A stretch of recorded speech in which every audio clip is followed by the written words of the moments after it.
Hello everyone, स्वागत है आप सभी का टीए स्टेट एग्जाम्स में। दोस्तों, आज हम बात करने वाले हैं सुप्रीम कोर्ट में जो वैकेंसी आई थी और जिसका जो स्टेज वन का एग्जामिनेशन हो चुका है उसके बारे में। आगे की स्ट्रेटेजी क्या रहेगी और कट ऑफ क्या रह सकती है, और ये जो रहेगा आपका डिस्क्रिप्टिव, इसमें क्या क्या होता है, क्या क्या पूछा जाता है, इस पर हम चर्चा करने वाले हैं। साथ में इंटरव्यू में क्या होता है इस पर भी हम लोग चर्चा करने वाले हैं, और टाइपिंग कैसे करनी है, इसके मार्क्स ऐड ऑन होते हैं तो कैसे ऐड होते हैं, इस पर भी चर्चा करेंगे। पूरी स्ट्रेटेजी हम आपके साथ शेयर करेंगे। पहली बार चैनल पर आए हो तो चैनल को जरूर सब्सक्राइब कर लेना। इसी तरह की और भी अपडेट और भी स्ट्रेटेजी हम लोग आपके साथ शेयर करते रहते हैं। सबसे पहले तो आपको पता होगा, जब आपने प्रीलिम्स दिया है, प्रीलिम्स का मतलब है, मैं यहाँ पर इसको अगर मैं स्टेज वन कहूँ तो अच्छी बात है, ठीक है। स्टेज वन अगर मैं कहता हूँ इसको तो ये ठीक है। स्टेज वन आपका हो चुका है और ये हुआ था आपका 13 अप्रैल को, ठीक है। जो भी साथी हैं जिन्होंने दिया है उनको पता होगा।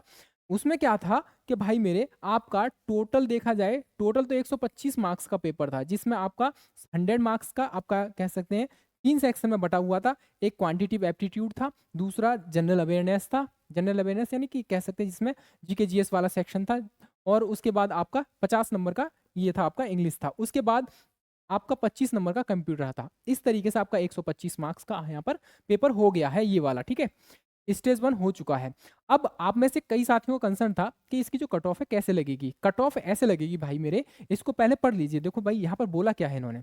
इन्होंने सीधे सीधे सिंपल सी बात बोली है, 2023 का ही है ये। इन्होंने बोला है कि कैंडिडेट्स हु सिक्योर 50% मार्क्स और 50% plus marks in objective type test, ये जिसमें आप देखोगे जनरल इंग्लिश है, जनरल एप्टीट्यूड है और जनरल अवेयरनेस कह सकते हैं नॉलेज हो जाएगी, ठीक है। जीके वाला सेक्शन हो जाएगा। यहाँ पर बोला है कि भाई मेरे 50% मार्क्स तो आपको चाहिए, किसके लिए, अगली वाली स्टेज में शामिल होने के लिए। लेकिन याद रखना, ये जो मार्क्स हैं ऐड ऑन होते हैं फाइनल लिस्ट में। तो कुल मिलाकर ये जितने ज्यादा मार्क्स आप यहाँ पर गेन करोगे वो आपके फाइनल कट ऑफ में ऐड ऑन हो जाएंगे। उसके बाद आपका होता है सेकंड स्टेज, होता है टाइपिंग। टाइपिंग में क्या क्या होता है ये सारी चीजें अभी हम बताएंगे यहाँ पर, ठीक है। देखो भाई मेरे, टाइपिंग में बेसिक बेसिक चीजें यहाँ पर होता क्या है वो मैं अभी बता देता हूँ आपके लिए। चलिए, देखो यहाँ पर टाइपिंग में देख लो, यहाँ पर एक चीज, ठीक है। ये आपका पूरा प्रोसेस रहता है। टाइपिंग में होता क्या है, आपको मिनिमम, यहाँ पर मैं स्पीड लिखता हूँ आपके लिए, और यहाँ पर आपको मार्क्स, यानी मार्क्स भी मिलते हैं। यहाँ पर कितने मार्क्स दे रखे हैं आपको, 50 मार्क्स दे रखे हैं। अगर आपकी टाइपिंग 35 वर्ड पर मिनट है तो आपको मिनिमम 25 मार्क्स मिलने ही मिलने हैं। उससे ज़्यादा है, यानी 40 वर्ड पर मिनट तक आपकी टाइपिंग आ रही है तो फिर आपको 30 मार्क्स मिलेंगे। 45 वर्ड पर मिनट आपकी टाइपिंग आ रही है तो 35 मार्क्स मिलेंगे, और 50 वर्ड पर मिनट आ रही है तो आपको 40 मार्क्स मिलेंगे। उसी तरीके से 55 वर्ड पर मिनट तक आ रही है तो आपको 45 मार्क्स मिलेंगे, और 60 प्लस आ रही है तो भाई मेरे आपको मिलेंगे कितने, आपको पूरे में से पूरे, यानी 50 में से 50 मार्क्स आपको देखने को मिल जाएंगे। ये रहा आपका प्रीलिम्स का, और ये रहा आपका टाइपिंग का। तो सबके मार्क्स जुड़ते हैं, प्रीलिम्स के भी जुड़ेंगे, इसके भी जुड़ेंगे, साथ में जब आपका डिस्क्रिप्टिव होगा उसके भी मार्क्स जुड़ते हैं यहाँ पर। ओवरऑल देखा जाए तो इन्होंने बोला क्या है, ओवरऑल देखा जाए तो भाई मेरे इनको 180 मार्क्स चाहिए, कितने में से, ये चाहिए आपको 275 में से, जिसमें से आपका स्टेज वन था जो कि ऑब्जेक्टिव टाइप क्वेश्चन होते थे, अभी हो गया है जो, उसके आपके 125 मार्क्स, ठीक है। चलिए, उसके बाद आपका टाइपिंग, टाइपिंग के आपके 50 मार्क्स हैं, आपको पता है। फिर आपका डिस्क्रिप्टिव रहेगा यहाँ पर, उसके आपके 100 मार्क्स हैं। कुल मिलाकर 275 में से आपको यहाँ पर इन्होंने बोला है कि 180 मार्क्स चाहिए ही चाहिए आपको इंटरव्यू में जाने के लिए, यानी फोर्थ स्टेज पर जाने के लिए आपको मिनिमम 180 चाहिए। हालांकि ये मिनिमम से ज़्यादा ही मांगते हैं, क्योंकि वैकेंसी के हिसाब से ये अपनी कट ऑफ लगाते भी हैं। यहाँ पर ये रहेगा आपका पूरा प्रोसीजर रहेगा। ये दोनों स्टेज आपकी हो चुकी हैं, जिसमें आपका कंप्यूटर के 25 क्वेश्चन देखने को मिले, 100 क्वेश्चन आपको यहाँ पर जीके जीएस और क्वांटिटिव एप्टीट्यूड और इंग्लिश के देखने को मिले थे। अब आपकी दूसरी स्टेज रहेगी ये वाली टाइपिंग। टाइपिंग में आपको बता दिया सारी चीज़ें।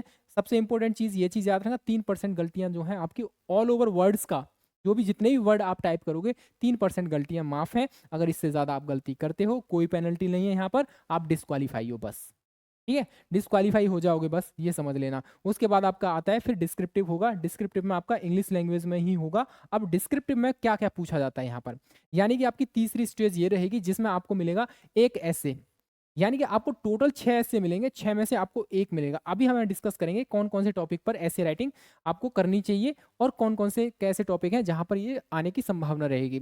देखो भाई 6 ऐसे मिलेंगे, 6 में से आपको 1 लिखना है और 1 भी लिखना है आपको पूरा 600 वर्ड उसमें लिखना है। इसके लिए आपको मार्क्स मिलेंगे, 40 मार्क्स मिलने वाले हैं। प्रिसाइज़ राइटिंग के ये क्या होता है अभी मैं बताऊँगा आपके लिए। यहाँ पर रहता है 30 मार्क्स, उसके बाद रीडिंग कॉम्प्रिहेंशन रहता है यहाँ पर, ये भी आपका 30 मार्क्स का रहता है। तो कुल मिलाकर आपको ये पेपर 2 करने के कह सकते हैं डिस्क्रिप्टिव करने के लिए 2 घंटे का समय मिलेगा। अब बात करेंगे हम लोग किसके बारे में यहाँ पर, प्रिसाइज़ राइटिंग के बारे में बात कर लेते हैं पहले। देखो भाई मेरे प्रिसाइज़ राइटिंग में होता क्या है यहाँ पर, चलिए मैं यहाँ दिखाई देता हूँ आपके लिए। ठीक है? ये रहता है आपका बेसिकली। होगा क्या है यहाँ पर, आपको करना क्या है, प्रिसाइज राइटिंग में आपको पूरा एक पैराग्राफ दे देंगे, पैराग्राफ में उसको प्रिसाइज करके लिखना है, छोटा करके लिखना है। इस तरीके का ये पूरा पैराग्राफ लिखे होगा। मान लीजिए ये पैराग्राफ आपका 450 वर्ड का है। 450 वर्ड्स के इस पैराग्राफ को आपको 1/3 लैंग्वेज में लिखना है, यानी कि जैसे हम एकेडमिक में करते थे 8वीं 9वीं और 10वीं क्लास में जब हम करते थे तो क्या करते थे, टीचर हमें पूरा पैराग्राफ देते थे और बोलते थे इसको अपने शब्दों में लिखिए और इतने शब्दों में लिखना है आपको। तो हम लोग क्या करते थे, एक एक लाइन छोड़कर उस तरीके से हम उसको लिख देते थे। ठीक है? क्योंकि अ, उतना वो नहीं था, ठीक है? हम अपना कॉम उस तरीके से हम लोग यूज़ नहीं करते थे।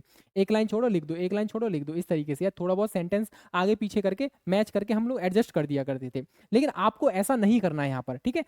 कोई भी हो सकता है ये कोई स्टोरी हो सकता है ये कोई पर्सनैलिटी से रिलेटेड पूरा पैराग्राफ हो, तो आप उसको क्या करोगे, उस पैराग्राफ को ही समराइज़ करना है 1/3 में। यानी कि यहाँ पर 150 वर्ड्स में ये लिखना है पूरा पैराग्राफ यहाँ पर, ठीक है? अगर ये पैराग्राफ 450 का है। उसी तरीके से आपको लिखना है यहाँ पर क्या, एसे राइटिंग। ठीक है? समझ में आ गया होगा, यही चीज़ मैं आपको बताना चाह रहा था। रीडिंग कॉम्प्रिहेंशन में क्या होता है, देखो भाई मेरे रीडिंग कॉम्प्रिहेंशन में यही होता है। यहाँ पर आपके लिए कह सकते हैं एक पूरा पैराग्राफ होगा, पैराग्राफ से रिलेटेड आपके पास 6 क्वेश्चंस होंगे। क्वेश्चन नंबर 6 होगा, 6 वही होगा यहाँ पर, ठीक है? तो ये 6 क्वेश्चन होंगे, इनके आपको आंसर्स देने हैं। यहाँ पर पूरा ब्लैंक स्पेस होगा, आपको उसके आंसर देने हैं। क्वेश्चन होगा, क्वेश्चन के नीचे आप खाली स्थान होगा, उस तरीके से आपको आंसर देना है और एक क्वेश्चन आपको मिलेगा कितना, 5 मार्क्स का एक क्वेश्चन मिल जाएगा आपको। ठीक है? तो इस तरीके से ये कितना 30 मार्क्स का आपका रीडिंग कॉम्प्रिहेंशन, 30 मार्क्स का आपका प्रिसाइज राइटिंग और रहेगा फिर आपका क्या, ये रहेगा आपका एसे राइटिंग। ठीक है? एसे राइटिंग से रिलेटेड टॉपिक देख लो पहले, उसके बाद मैं आपको फॉर्मेटिंग बताता हूँ।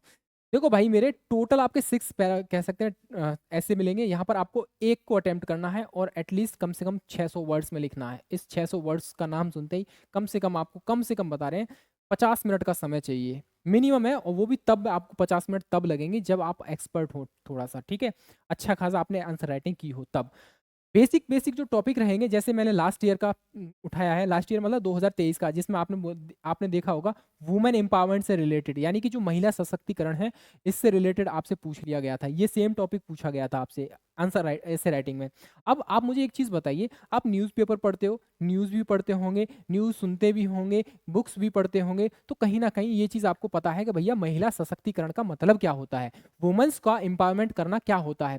तो ये चीज़ तो आपको पता है, उसको कैसे कनेक्ट करना है करंट अफेयर्स के साथ में, गवर्नमेंट्स या स्टेट कह सकते हैं स्टेट की जो पॉलिसी चला रखी है, गवर्नमेंट ने जो पॉलिसी चला रखी है वुमेन्स के साथ में, उनको कैसे कनेक्ट करना है आपको आना चाहिए। दूसरी चीज़, जो फेमस पर्सनैलिटीज़ रही हैं इंडिया में भी वर्ल्ड में भी, उनको भी आपको यूज़ करना है। फॉर एग्जाम्पल के लिए इंदिरा गांधी हो गई, ठीक है, और सुनीता विलियम्स हो गई, ठीक है, कल्पना चावला हो गई, ठीक है, और स्पोर्ट्स से रिलेटेड बहुत सारी महिलाएं होंगी, पीटी उषा हो गई, और भी बहुत सारी महिलाएं हैं, ठीक है, उनको आपको यहाँ पर यूज़ करना है।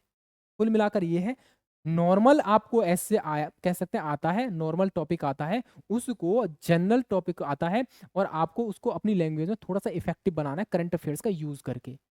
बस एग्जांपल्स देके एक दो कोटेशन डाल देना, मस्त हो जाएगा आपका, बढ़िया पेपर हो जाएगा। ठीक है? मतलब ये है 40 मार्क्स में से आप अच्छे से ले आओगे, आराम से 25 के समथिंग ले आओगे अगर ये करोगे। कैसे कैसे करना है आपको, ये चीज देख लेना। अब यहाँ पर सबसे मेन चीज़ है आपकी, भाई एक बात हो, 40% मार्क्स आपके फॉर्मेटिंग पर डिपेंड करते हैं। आपने जो फॉर्मेट लिखा है किस पर डिपेंड करते हैं। आपको करना क्या है, इस तरीके से आपको फॉर्मेट तैयार करना है। इसका ये रहेगा, आपका टाइटल रहेगा सबसे ऊपर, ठीक है, यहाँ पर ऐसे राइटिंग का। यहाँ पर आपको इंट्रो लिखना है। इंट्रो लिखने के लिए आपको मान लीजिए 600 वर्ड्स में ये लिखना है हमें, ठीक है, 600 वर्ड्स में लिखना है, तो इंट्रो एटलीस्ट कम से कम आपका 100 वर्ड्स के आसपास होना चाहिए आपका। 100 वर्ड्स का आप इंट्रो लिखोगे, यहाँ पर इंट्रो लिख दिया आपने। अब बाकी के जो पूरा का पूरा पैराग्राफ रहेगा, उस पैराग्राफ को ब्रेक करके लिखिए यहाँ पर, ठीक है, जो आपका ऐसे है। एक पैराग्राफ इस तरीके से बना लीजिए, कम से कम 150 से 200 वर्ड्स आपके आ जाए यहाँ पर, या हो सकता है 150 सवा 200 वर्ड्स हो जाए, कोई इशू नहीं है इतना। 150 वर्ड के आसपास आपके होने चाहिए। दूसरा आपका पैराग्राफ और होना चाहिए अलग से, ठीक है। तीसरा भी आपका लिखना चाहे, आपको लगे हाँ ठीक है नेसेसरी है तो लिख दीजिए, ठीक है। उसके बाद फिर आपको उसको कंक्लूड करना आना चाहिए पूरे के पूरे को। कंक्लूजन हमेशा कह सकते हैं पॉजिटिव होना चाहिए। एक चीज़ मैं आपको बता दूं, मान लीजिए आपको कोई भी चीज़ समझ में नहीं आ रही है, कहाँ से शुरुआत करें, कैसे शुरुआत करें, उसका ना कह सकते हैं एक कोटेशन से स्टार्ट कर दीजिए आप उसको। कोई अच्छी सी कोट ले जाइए, ऐसे करीब करीब 30-40 20-25 कोटेशन आप याद कर लीजिए। वुमेन एम्पावरमेंट से रिलेटेड है, नेशनल डेवलपमेंट से रिलेटेड है, मीडिया से रिलेटेड है, डेमोक्रेसी से रिलेटेड है, या किसी फेमस पर्सनैलिटी से रिलेटेड है, एनवायरनमेंट से रिलेटेड है। तो इस तरीके से रिलेटेड आपसे अलग अलग सेक्टर्स की आपको कोटेशन आपको याद होनी चाहिए। कोटेशन से स्टार्ट करोगे, उसके बाद फिर अपना इंटरव्यू देना, सॉरी इंट्रो देना, तो बड़ा अच्छा लगेगा उस वहाँ पर, ठीक है। अब आपको फॉर्मेटिंग आगे कैसे करनी है, यहाँ पर आगे देखो ऐसे करनी है। अगर मान लीजिए आपने पैराग्राफ यहाँ से स्टार्ट किया है और ये पूरा इंट्रो यहाँ पर लिख दिया आपने इस तरीके से, और ये खत्म हो गया यहाँ पर, तो आपको अगला पैराग्राफ जो लिखना है ना, जहाँ से पहला पैराग्राफ स्टार्ट किया था उसके जस्ट नीचे, यानी कि यहाँ से स्टार्ट करना है। यहाँ से स्टार्ट कीजिए नेक्स्ट पैराग्राफ, ठीक है। इस तरीके से आपको लिखना है, फिर अगला पैराग्राफ भी जस्ट उसके नीचे से याद लिखेंगे, ठीक है। तो ये आपका फॉर्मेटिंग होना चाहिए यहाँ पर, ठीक है। कोशिश करना एटलीस्ट 2 से 3 पैराग्राफ आपके हो जाए ऐसे राइटिंग के अंदर, और लास्ट में आपको कंक्लूड करना है। कंक्लूड करने के लिए 80 से 100 वर्ड के बीच में आप लिख लेना इसको, ठीक है। 80 से 100 वर्ड्स के बीच में कंक्लूजन फाइनल हो जाना चाहिए, ठीक है। कुल मिलाकर ये है 600 वर्ड्स, 10-5 वर्ड्स आगे पीछे हो जाएंगे तो कोई ऐसा इशू नहीं रहता, वो चल जाता है उतना तो, ठीक है। ये आपका फॉर्मेटिंग होना चाहिए। मैं फिर बोल रहा हूँ, ऐसे राइटिंग में आपका फॉर्मेटिंग बहुत ज़्यादा मायने रखता है आपके मार्क्स के लिए। अगर आपने प्रॉपर फॉर्मेटिंग की है ऐसे राइटिंग में, और आपने थोड़ा सा करंट अफेयर्स का यूज़ किया है ऐसे राइटिंग में, यहाँ पर टॉपिक्स कौन कौन से रहेंगे, हालांकि मैंने आपको बता दिया है पिछली बार कौन कौन से टॉपिक पूछे गए थे। जैसे आपका ये वाला टॉपिक था women empowerment, role of media पूछ लिया गया था, टेक्नोलॉजी से रिलेटेड पूछ लिया गया था, और कोई फेमस पर्सनैलिटी से रिलेटेड भी पूछ सकता है, ठीक है। अब इस बार टॉपिक्स खासकर आर्टिफिशियल इंटेलिजेंस से रिलेटेड पूछ लेगा, एनवायरनमेंट से रिलेटेड पूछ लेगा, ठीक है, स्पेस से रिलेटेड पूछ लेगा, या फिर नेशनल डेवलपमेंट से रिलेटेड पूछ लेगा। हो सकता है करंट का ही कोई टॉपिक पूछ ले, इंडिया का विजन है उन 2047 तक कह सकते हैं डेवलप कंट्री बनने का, हो सकता है इससे ही पूछ ले। तो उसमें क्या करना है आपको, उसमें सरकार की पॉलिसीज लिखनी है आपको फिर, ठीक है। तो कुल मिलाकर ये है कि टॉपिक कोई भी दे दे, जनरल टॉपिक ही रहेगा, और ये जनरल टॉपिक ही है। जनरल टॉपिक में आपको करंट अफेयर्स, कोटेशन और एग्जाम्पल्स ये ऐड करने पड़ेंगे जरूर। और याद रखना, दो पक्ष होते हैं किसी भी चीज़ के, एक पॉजिटिव और एक होता है नेगेटिव, दोनों आपको पता होने चाहिए। कहीं कहीं उसको क्रिटिसाइज कर दो, कहीं कहीं आप देखो उसका जो है तारीफ कर दो ना, ठीक है। और कंक्लूजन जो आप लिखोगे तो उसको हमेशा पॉजिटिव वे में ही लिखना, हमेशा उसकी कह सकते हैं एक पॉजिटिव कह सकते हैं साइड ही लेकर ही लिखना है आपको कंक्लूड, ठीक है। चलिए, ये था सेशन, जैसा भी लगा आप अपनी राय कमेंट सेक्शन में दीजिए। किसी का कोई भी डाउट है तो आप लोग क्या करोगे, आप कमेंट सेक्शन में उस डाउट को लिख देना भाई मेरे प्लीज़, ठीक है। हम लोग कोशिश करेंगे उसका जवाब देने के लिए, ठीक है। सेशन पसंद आया है आप लोग लाइक कर सकते हो, ठीक है। अभी के लिए tata bye bye, take care, अपना ख्याल रखिए, अपनों का भी ख्याल रखिए। फिलहाल जय हिंद, जय भारत।